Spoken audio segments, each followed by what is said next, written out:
નમસ્કાર, આપ જોઈ રહ્યા છો સ્પાર્ક ટુડે ન્યૂઝ। પોષણ માનવીની શારીરિક ખામીઓને દૂર કરીને દરેક બાળક અને મહિલાને શ્રેષ્ઠ પોષણ સેવા ઉપલબ્ધ કરાવવાના ઉદ્દેશ સાથે રાજ્ય કક્ષાના પોષણ ઉડાન 2025 કાર્યક્રમને એકતાનગરના વ્યૂ પોઈન્ટ 1 ખાતેથી મહિલા અને બાળ કલ્યાણ મંત્રી ભાનુબેન બાબરિયાએ કુલ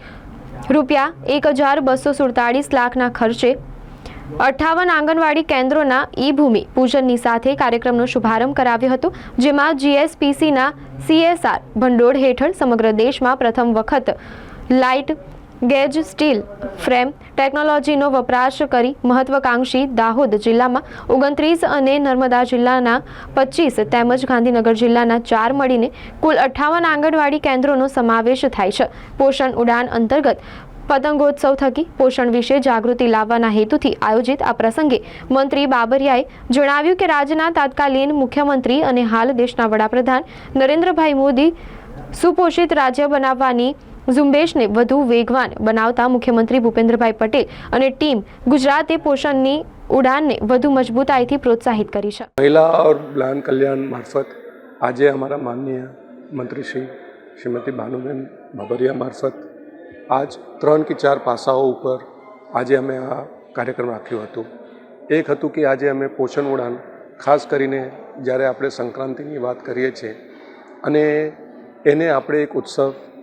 અને સાથે અને ઉત્તરાયણમાં જે આપણે જુદા જુદા વાનગીઓ જે આપણે પારંપરિક રીતે આપણે જે લઈએ છીએ એ આપણા આંગણવાડીમાં જે આપણા માતાઓ બહેનો અને બાળકો સુધી પહોંચે, સાથે પતંગના મારફત એમના જે માનસિક વિકાસ થાય એ પતંગ બનાવે, એના ઉપર સૂત્રો લખે અને એના ઉપર એક ગેમ્સના મારફત એમને પોષણનું જે મેસેજ છે અમારા જે લાભાર્થીઓ છે એમને મળે, એના માટે આજે એક બહુ સારી પહેલ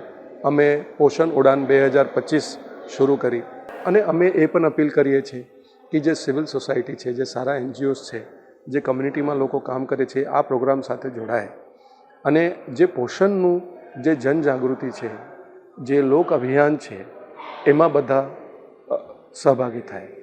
એક બીજો આજે અભિગમ લેવામાં આવ્યું છે જે આંગણવાડીઓ બનાવવા માટે બહુ જરૂરી છે। નવી ટેકનિક જેટલે આપણે અનકન્વેન્શનલ ટેકનોલોજીથી ઝડપથી જે આંગણવાડી બનાવવાનું છે એના 58 આંગણવાડીનું આજે ખાતમુહૂર્ત અમે કર્યા છે। તો એના માટે પણ આજનો દિવસ ખૂબ વિશેષ છે। આવનારા દિવસોમાં હજારોની સંખ્યામાં અમે આ આંગણવાડીઓ બનાવવા જઈ રહ્યા છે, પણ એનું શરૂઆત આજે અમે આ ખાતમુહૂર્તથી કરી ચૂક્યા છે માનનીય મંત્રીશ્રીના હસ્તક।